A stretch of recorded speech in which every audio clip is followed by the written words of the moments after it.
खासे खासान रसूल वक्त दुआ है, उम्मत पे तेरी आके अजब वक्त पड़ा है। आज गजा की तबाही दुनिया की निगाहों से पोशीदा नहीं है। गजा के रहने वाले अल्लाह की बारगाह में रो रो की ये दुआएं कर रहे हैं, मालिको मौला अब तू क़यामत के दिन को कायम कर दे। अब ये जुल्म और ये बर्बरियत बर्दाश्त नहीं होती। ऐ मालिको मौला वो दिन जिसको क़यामत कहते हैं तू उसको बर्पा कर दे, क्योंकि हमारे ऊपर जो जुल्म हो रहा है इस जुल्म की इंतहा हो गई है। तसल्ली देने वाले अभी तसल्ली देते हैं, लेकिन आसमान से बम की बारिश होती है और तसल्ली के अल्फाज पूरे नहीं हो पाते हैं कि जिस्म से रूह निकल जाती है। गोया कि ये लग रहा है कि गजा की जमीन पर आसमान से मौत बरस रही है, और वो मौत चाहे बच्चा हो या जवान, बूढ़ा हो या औरत, किसी को बख्श नहीं रही है। पूरी दुनिया के इस कदर 57 मुल्क या उससे जायद अपनी आंखों पर पट्टी बांध करके देख रहे हैं। क्या लगता है तुम्हें इसका हिसाब नहीं देना पड़ेगा? क्या सोचते हो कि तुमसे इसके बारे में सवाल नहीं किया जाएगा? अगर आज ये आग लगी हुई है गजा के अंदर तो ये तुम्हारे घरों तक नहीं आएगी? एक शायर ने बड़ी पहले ही कहा था, लगेगी आग तो घर आएंगे कई जद में, सड़क किनारे सिर्फ हमारा मकान थोड़ी है। गौर करने की बात, सोचने और समझने की जरूरत है। इजराइल क्या यहीं पर बस करेगा? आज गजा की जमीन को तबाह करके जहन्नम बना करके क्या लेबनान की बारी नहीं आएगी? क्या शाम की बारी नहीं आएगी? क्या अपने कदमों को और अपने ये जुल्म और सितम को यहीं पर रोक रखेंगे?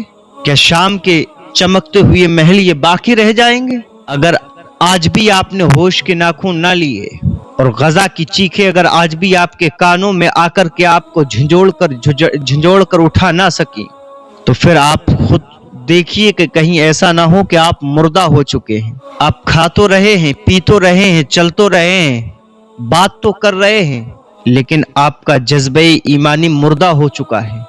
गजा के अंदर आए दिन ये आपको मौसूल होती होंगी खबरें कि आसमान से बारिश हुई, 200 लोग मर गए, 400 लोग मर गए। वो वीडियो क्लिप झंझोड़ कर रख दे रही हैं, आंखों से गुजरती हैं। छोटे छोटे बच्चों के होठ कांप रहे हैं, हाथ कांप रहे हैं। दहशत इस कदर खौफनाक मंजर है वहां का। लाश को उठा करके अभी दफन नहीं कर पाया कि सैकड़ों लाशें तैयार हैं, और पूरी दुनिया तमाशा बनी देख रही है। पूरी दुनिया ये सोच रही है कि हमारा घर महफूज है, हम सुकून से अपने बिस्तर पे लेटे हैं, हमें क्या फिक्र, हमारे पेट भर चुके हैं, हम खाना खा चुके हैं, उनकी भूखों का हमें क्या मतलब। लेकिन ए लोगों, अल्लाह के हबीब ने पहले ही इरशाद फरमा दिया, मोमिन मोमिन का जुज है। अगर एक मोमिन को तकलीफ होती है तो दूसरे को होना चाहिए। अगर एक के जिस्म में जख्म लगता है तो तकलीफ दूसरे के जिस्म में होना चाहिए।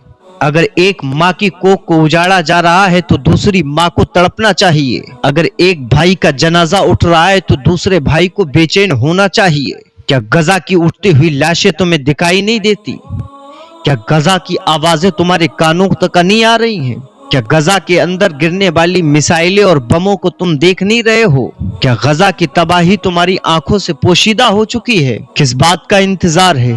आखिर उनकी आवाजें सुनाई नहीं दे रही हैं जो चीख चीख के कह रहे हैं, मौला कयामत कायम कर दे, मौला कयामत बर्पा कर दे, क्योंकि जुल्म की इंतहा हो गई है।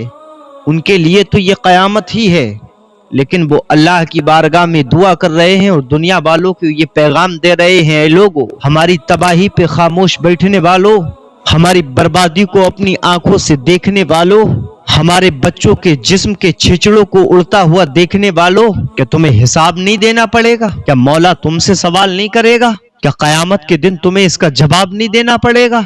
वो आज गजा और फिलिस्तीन के मजलूम मुसलमान रो रो के अल्लाह की बारगाह में दुआ कर रहे हैं, और दुनिया के मुसलमानों को ये आवाज देकर के कह रहे हैं कि हमारी मौत का मातम देखने वालों, खुदा हाफिज, जन्नत में मुलाकात होगी। वो तो शहादत का दर्जा पाकर के शहीद होकर के जन्नत के बागात में आराम से रहेंगे। क्या तुम्हें यकीन है कि तुम जन्नत में जाओगे? क्या तुम्हें जन्नत में जाने से पहले इसका हिसाब नहीं देना होगा? आखिर कौन से दिल हैं तुम्हारे सीनों के अंदर? आखिर कौन सा दिल है वो जो धड़क नहीं रहा है तुम्हारा? आखिर कौन सी ऐसी आवाज तुम्हारे कानों में आएगी जो तुम्हें बेचैन कर देगी? तुम देखते क्यों नहीं हो कि दुनिया की तमाम बातिल ताकतें मुत्तहिद होकर के, एकजुट होकर के मुसलमानों को तबाह कर रही हैं? क्या तुम्हें नजर नहीं आ रहा है क्या तुम देख नहीं रहे हो? आखिर किस बात का आप जो है अफसोस करोगे, जब पूरा गजा तबाह होकर के इजराइल के जुल्म सितम का शिकार होकर के खत्म हो जाएगा, इस सफ़े हस्ती से गजा जैसा मुल्क मिटा दिया जाएगा, तब होश आएगा।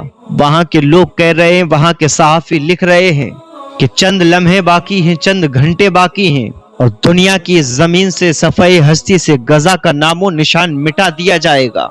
वो कह रहे हैं कि जिस तरीके से हम पे बम गिराए जा रहे हैं, वो कह रहे हैं कि जिस तरीके से हमारी जानें जा रही हैं, जिस तरीके से हमारा जानी नुकसान हो रहा है, चंद लम्हे और चंद घंटे और उसके बाद ना गजा होगा और ना गजा के मजलूम मुसलमान होंगे।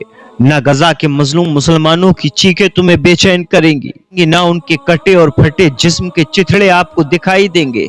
कुर्बान जाओ उन मुसलमानों पर जो अपने बच्चों के लाशें अपनी गोद में उठा करके मौला की बारगाह में दुआ कर रहे हैं। क्या इनके कपकपाते लब अल्लाह की बारगाह में जब दुआ करेंगे, क्या आप सुकून से रह पाएंगे? आज लोग कह रहे हैं कि हम क्या कर सकते हैं, आज लोग बोल रहे हैं कि हम क्या करें, हमारे दर्द है लेकिन हम कुछ कर नहीं सकते। अगर तुझे दर्द है तो तेरा दर्द दिखता क्यों नहीं? तुझे तकलीफ है तो तेरी तकलीफ दिखती क्यों नहीं? तुझे अगर हमदर्दी है मजलूम मुसलमानों से, तुझे अगर गजा के मुसलमानों से जर्रा बराबर भी हमदर्दी है तो तुझे दिखता क्यों नहीं? तेरी ऐश और आराइश में कमी क्यों नहीं आ रही है? क्या एक भी बार तूने दिन में उनके लिए दुआ की है? क्या दस्तरखान पर बैठने के बाद में क्या एक बार भी तुझे ख्याल आया है कि गजा के मुसलमानों का हाल क्या है? उन्होंने लुकमा उठाया होगा या नहीं? वहां के बड़े और जवानों की तो बात छोड़ो, वहां के छोटे छोटे बच्चे एक लुकमे के लिए बेचैन हैं, जिनके पेटों के अंदर इस कदर आग लगी हुई है, लेकिन उनके पेटों की आग मिटाने के लिए कोई उनके पास जरिया नहीं है कि जो इसको वो खा कर के पेट की आग मिटा लें। आखिर मरना है, मौत आनी है, अल्लाह के पास जाना है। और ये जो बड़े बड़े महलों में ऐशो आराइश की जिंदगी गुजार रहे हैं, वो जो खुद को मुसलमान कंट्री कहलवाते हैं, जिनके पास हर एक चीज है जो जवाब दे सके, गजा के मुसलमानों की मदद कर सके, लेकिन वो अपने कमरों में अपने हुजरों में आराम कर रहे हैं। कोई फिक्र नहीं है उन्हें